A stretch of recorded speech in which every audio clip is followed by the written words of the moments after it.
Hello guys, so welcome to our next topic that is unit and dimension. तो हमने last chapter में देखा था कि हम काइनेमेटिक्स के क्वेश्चन सॉल्व किए थे और मैं अनअकैडमी लैब में टीच कर रहा हूँ, तो you can follow me over there. On 8 of August I am taking my first class on kinematics. तो उसमें हम ढेर सारे मेंस और एडवांस के क्वेश्चन सॉल्व करेंगे। ठीक है, नया टॉपिक जो है यूनिट एंड डायमेंशन। ठीक है, तो फिजिक्स में हम डिफरेंट डिफरेंट तरह की यूनिट्स को पढ़ते हैं और डायमेंशन को समझते हैं। ठीक है, तो यूनिट एंड डायमेंशन का यूज क्यों पड़ता है, तो इसको अंडरस्टैंड करने के लिए हमें देखना पड़ेगा कि फिजिकल क्वांटिटीज क्या क्या है जो हम मेजर करते हैं। ठीक है, तो दो तरह की फिजिकल क्वांटिटीज होती हैं। एक जो हम मेजर कर सकते हैं, और example length, mass, velocity, acceleration, density, right. We can just say how much length a particular marker is or how much mass a particular substance is containing। ये सब चीज हम लोग किसी भी एक अगर क्वांटिटीज के बारे में अगर हम मेजर कर रहे हैं, ठीक है, तो मेजरेबल जितनी भी क्वांटिटीज होती हैं वो सारी फिजिकल क्वांटिटीज में आती हैं। नॉन फिजिकल क्वांटिटीज क्या होती हैं जिसको मेजर नहीं किया जा सकता, जैसे बिल्डिंग बिल्डिंग नहीं मेजर की जा सकती, कोई बड़ी बिल्डिंग है कोई छोटी बिल्डिंग है, हाँ उसकी एरिया मेजर कर सकते हैं, तो area against coming physical quantity. ठीक है, रूम और ये दिल्ली दिल्ली में हम दिल्ली की एरिया कैलकुलेट कर सकते हैं, पॉपुलेशन कैलकुलेट कर सकते हैं, बट सिर्फ दिल्ली वी कांट कैलकुलेट। ठीक है, तो ये दो तरह की क्वांटिटी होती है। ठीक है, अब जब हम किसी फिजिकल क्वांटिटी को कैलकुलेट करते हैं तो उसको कैलकुलेशन में हमें दो चीज को अंडरस्टैंड करना बहुत जरूरी होता है। ठीक है, तो एक होती है फंडामेंटल क्वांटिटीज।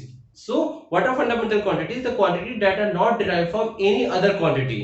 ओके, तो उसे हम फंडामेंटल क्वांटिटी कहते हैं। जैसे लेंथ, लेंथ किसी और क्वांटिटी से नहीं बना है, लेंथ एक खुद एक क्वांटिटी है, फंडामेंटल क्वांटिटी है। जैसे मास, मास एक अपने में ही एक अलग क्वांटिटी है। टाइम, ठीक है, टाइम भी किसी से नहीं बना है, time itself is a quantity. तो इस तरह से 7 फंडामेंटल क्वांटिटी होती हैं। ठीक है, इन 7 फंडामेंटल क्वांटिटी का यूज करके हम लोग बाकी सारी अदर क्वांटिटीज को हम डिराइव कर सकते हैं। ठीक है, तो डिराइव क्वांटिटीज क्या होती हैं? डिराइव क्वांटिटीज वो होती हैं जिसमें हम फंडामेंटल क्वांटिटीज को यूज करके बना लेते हैं। जैसे वेलोसिटी मीटर पर second L T minus one, तो इसका dimension L T minus one हो जाएगा। ठीक है, एक्सीलरेशन मीटर पर second square L T to power minus two. तो देखा, ये जो मीटर पर सेकंड है वो लेंथ और टी का कॉम्बिनेशन था। ठीक है, अब डायमेंशन को समझने के लिए एक बेटर एग्जांपल लेते हैं, एरिया, लेंथ और वॉल्यूम का। ठीक है, so let's understand dimension with this simple example. ठीक है, इसमें क्या होता है कि सपोज एक लेंथ है। ठीक है, लेंथ को हम मेजर करते हैं सिंपली एक लाइन से। ठीक है, लेंथ होती है जैसे हम 3 मीटर 4 मीटर कहते हैं। ठीक है, उसी तरह एरिया होती है एल स्क्वायर। ठीक है, तो जो एरिया है वो डिराइव क्वांटिटी है। कैसे डिराइव है? ये एल से ही बनी है, एल स्क्वायर करके। जब लेंथ 2 डायमेंशन में होती है तो उसे एरिया कह देते हैं। ठीक है, उसी तरह वॉल्यूम है। वॉल्यूम क्या है? वॉल्यूम 3 डायमेंशन है। ठीक है, 3 डायमेंशन में अगर हमारी एंटिटी होती है तो वो वॉल्यूम होती है, और यही हमारा 3D वर्ल्ड होता है। ठीक है, तो हम जो भी चीज देखते हैं अपने रियल लाइफ में वो हमेशा 3D होती है। ठीक है, और 3D होने के लिए हमेशा किसी भी थिंग का तीनों डायमेंशन में होना जरूरी है, एक्स वाई जेड। ठीक है, तो जैसे अगर एल स्क्वायर नहीं हो तो कितनी भी बड़ी लेंथ हो हम उसे एरिया नहीं कह सकते, right. So L square is a dimension of area. Okay, so whenever we are writing the area, we need to have L square as a dimension. If you are not having L square, then you are not having the area. ठीक है, तो area का अपना dimension L square है, तो volume का अपना dimension L cube है। ठीक है, because if the length is in all the three axis, then only we can say is as a volume. ठीक है, उसी तरह अगर हम और अपनी अंडरस्टैंडिंग को इंप्रूव करेंगे तो हमें पता चलेगा कि सारी फिजिकल क्वांटिटी का अपना एक इसी तरह डायमेंशन होता है जिसमें वो रिप्रेजेंट होती है। ठीक है, okay, so apart from 7 fundamental quantity, 2 supplementary quantities होती हैं। ठीक है, जिससे हम एंगल को मेजर करते हैं। ठीक है, तो एक होता है प्लेन एंगल जिसको हम रेडियस डोनेट करते हैं। ठीक है, तो अगर किसी के बीच में एंगल हमें निकालना हो तो हम लोग सिंपल एक आर्क बना के L अपन R से उसको रेडियन को निकालते हैं। ठीक है, तो इसे रेडियन कहते हैं।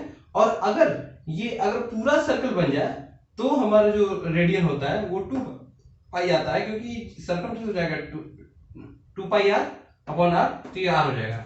ठीक है, इसमें एक चीज ध्यान देनी है कि ये जो लेंथ कभी भी ये लेंथ नहीं होती है। ठीक है, ये हमेशा एक कर्वेचर वाली लेंथ होती है। ठीक है, अब ये मैंने क्यों बताया, क्योंकि हम हमेशा फिजिक्स में जब एंगल बहुत छोटा है तो एजम्पशन ले लेते हैं, ये लेंथ को भी इसके बराबर लिख देते हैं थीटा के, तो हमारा एजम्पशन होता है, बट जो एक्चुअल होती है ये कर्वेचर वाली लेंथ से ही हम थीटा निकालते हैं।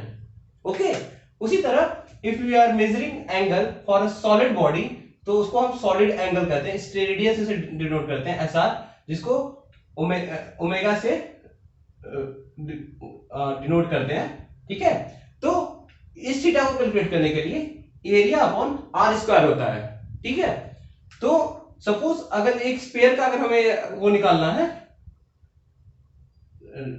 स्टेरेडियन, तो पूरा एरिया ऑफ स्फीयर कर देंगे अपॉन आर स्क्वायर से मल्टीप्लाई कर देंगे।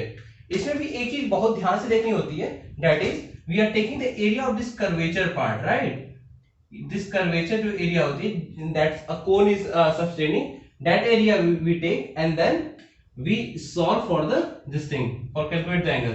तो ये दो सप्लीमेंट्री क्वांटिटी और होती हैं, इन 7 प्लस ये दो क्वांटिटीज को यूज करके हम और सारी यूनिट्स को डिराइव करते हैं और उसको सॉल्व कर सकते हैं। ठीक है, अब हम देखेंगे, हम ढेर सारी क्वांटिटीज को डिराइव करेंगे इन्हीं 7 फंडामेंटल क्वांटिटी से। ठीक है, सो अब हम क्या करेंगे कि जैसे हमने 7 फंडामेंटल क्वांटिटीज के बारे में पढ़ लिया है, अब हम लोग सारी डिराइव क्वांटिटीज को कैलकुलेट करने की कोशिश करेंगे उसी फंडामेंटल से, ताकि हमारा एक बार हैंड्स ऑन हो जाए। ठीक है, तो सपोज ये वेलोसिटी है, वेलोसिटी का फॉर्मूला क्या होता है, डिस्प्लेसमेंट अपॉन टाइम। ठीक है,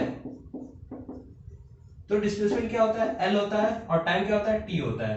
ये हो जाएगा LT-1। ठीक है, ये इसकी डायमेंशन होगी। जैसे वॉल्यूम की डायमेंशन L क्यूब होती है, उसी तरह वेलोसिटी की डायमेंशन LT-1 हो जाएगी। ठीक है, अब एक्सीलरेशन की निकालने की कोशिश करते हैं, तो डिस्प्लेसमेंट अपॉन टी स्क्वायर होता है। ठीक है, जो कि LT-2 से रिप्रेजेंट कर सकते हैं। ठीक है, कोई दिक्कत है इसमें? कोई दिक्कत नहीं है, सिंपल, ये चैप्टर ही इतना इजी है। और इसके बारे में स्टोरी बताता हूं कि सपोज आपको फॉर्मूला नहीं याद आ रहा है, ठीक है, हम सिर्फ डायमेंशन का यूज करके फॉर्मूला फ्रेम कर सकते हैं। आगे हम फॉर्मूला फ्रेमिंग देखेंगे, पर अभी हम 2-3 डायमेंशन निकाल लेते हैं। ठीक है, वर्क का, ठीक है, वर्क का सपोज डायमेंशन भूल गया, ठीक है, तो वर्क होता है mgh, ठीक है, या mv square, half mv square. ठीक है, इन दोनों से निकाल सकते हैं। हाफ mv स्क्वायर निकालेंगे तो m वेलोसिटी क्या हो जाएगी, lt का होल स्क्वायर, ये हो जाएगा ml2t-2। ठीक है, आप mgh से भी निकाल के देखिएगा, सेम आंसर आएगा। Okay, so it's a very easy thing, you just need to add on the have some multiplication over mlt and you will get new dimension. Okay, आपको सिर्फ फंडामेंटल क्वांटिटीज को लिखना है, बाकी उसके रेस टू द पावर अलग अलग power कर देंगे तो हमें सारी डिराइव क्वांटिटी मिल जाएगी। ठीक है, उसी तरह प्रेशर, प्रेशर क्या होता है, force upon area, force upon area. Okay, so force का डायमेंशन मालूम भूल जाए तो ma upon L2, ma is ma हो जाएगा LT-2 upon L square. So if you solve it ml-1 t-2। Okay, तो ये हो गया प्रेशर का डायमेंशन। ओके, इसके बाद हम लोग देखा कि हम लोग कितने इजीली से सारे डायमेंशन निकाल सकते हैं डिराइव क्वांटिटी से फ्रॉम फंडामेंटल क्वांटिटीज। ओके, अब अंडरस्टैंड करते हैं यूनिट क्या होता है। तो यूनिट ऐसे होता तो कुछ नहीं है, अगर किसी भी, जैसे हम लेंथ है, लेंथ को हम किसी में मेजर कर सकते हैं, हम फीट में मेजर कर सकते हैं, इंच में मेजर कर सकते हैं, सेंटीमीटर में मेजर कर सकते हैं। तो ये जितनी भी अलग अलग यूनिट्स है जिसमें हम किसी चीज को मेजर करते हैं वो यूनिट्स होता है। ठीक है, अब यूनिट सिस्टम क्या होता है, यूनिट सिस्टम क्या होता है कि हम डिफरेंट कॉम्बिनेशन ऑफ यूनिट्स ले लेते हैं तो हमारा एक यूनिट सिस्टम बन जाता है। जैसे कि सीजीएस सिस्टम, ठीक है, जिसमें हम लोग लेंथ जो लेते हैं सेंटीमीटर में लेते हैं, जो वेट लेते हैं वो ग्राम में लेते हैं, और टाइम जो लेते हैं वो सेकंड्स में लेते हैं। ठीक है, उसी तरह जो हमारा नेक्स्ट सिस्टम होता है एमकेएस सिस्टम, इसको साइज सिस्टम भी कहते हैं। एमकेएस में जो मास होता है वो केजी में लेते हैं, ठीक है, जो टेम्परेचर होता है वो केल्विन में लेते हैं, और जो सेकंड होता है वो टाइम में लेते हैं, जो टाइम होता है वो सेकंड्स में लेते हैं, ठीक है।